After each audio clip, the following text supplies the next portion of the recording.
वालेकुम जनाब, की हाल नो ठीक हो? आवे दे पे जेड़ा नहीं एक भाई ने तकरीबन 10 लाख दा मुस्तहिक लोगों वास्ते राशन पानी है जिदे विच आवे दे चावल है, चीनी है, चना है, आयल है, पत्ती है, डालडा घी है, चनिया दी दाल है, चीनी है।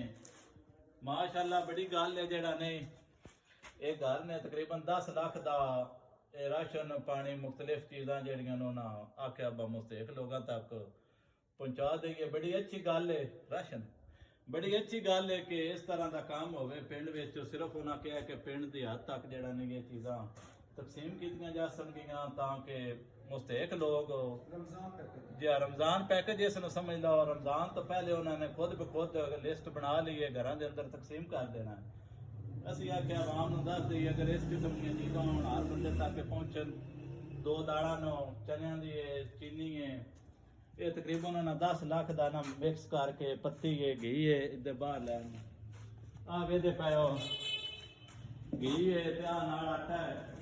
उन्हें आख्या बा रमज़ान पैकेज दे रहे हैं तकरीबन 10 लाख का मुस्तहिक लोगों वास्ते, मुस्तहिक लोगों वास्ते ताकि पहुँचाया जा सके। बड़ी गल इस तरह के अगर काम हो सब तो बड़ी सहूलत होती है हर मुस्तहिक के घर तक पहुँच जाए।